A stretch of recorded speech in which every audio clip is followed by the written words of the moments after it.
अस्सलाम वालेकुम रहमतुल्लाहि व बरकातुहू। उम्मीद है मेरे सब दोस्त सुनने वाले खैरियत से होंगे। अल्लाह पाक आप सबको जज़ाए खैर दे।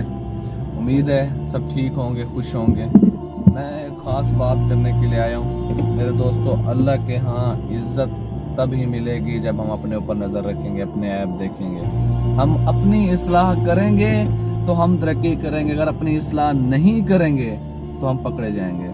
आज मसला क्या है, माशरे में हमारी उंगलियां यूं जा रही हैं, उसके ऐब देख रहे हैं, उसके अयूबों पे नजर है। जिस दिन हम तरक्की करेंगे, तरक्की करने का राज ये है कि अल्लाह के हम महबूब बन जाएं, लोगों के हम महबूब बन जाएं, दोस्तों के हमारी इज्जत हो, घर के अंदर इज्जत हो। तो इस उंगली को यूं करने के बजाय यूं कर लें कि भाई मेरे अंदर खामी है, मैं गंदा हूँ, मैं खराब हूँ।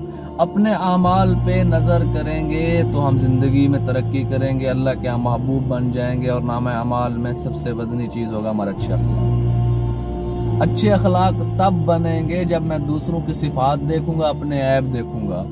मैं दूसरों को खुद से अच्छा समझूंगा, मैं खुद को बुरा समझूंगा, तब अच्छे अखलाक बनेंगे। तो मेरे भाइयों, आज जो माशरा हमारा उल्टी सिमचा, हर बंदे ने ठेका उठाया हुआ दूसरे की इस्लाह करने का।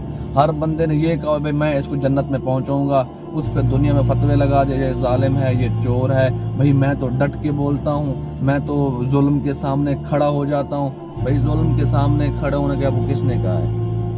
आपको अल्लाह ने कहा है कि आप बस पैगाम पहुंचा दो।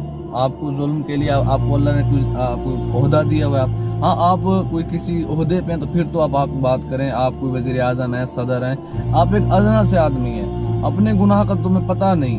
अब नमाजें 5 पढ़ते नहीं हो, फिर आगे कहते हो कि भाई मैं तो जुल्म के खिलाफ खड़ा हो गया हूँ। ये जुल्म के खिलाफ खड़े होने वाली बात नहीं है। ये अपने आप को अच्छा समझना, अपने आप को नेक समझना, दूसरों को अपने आप से बदतर समझना। मैं अभी मुंह पे सीधी बात कर देता हूँ कि आपको किसने कहा आप मुंह पे सीधी बात करो।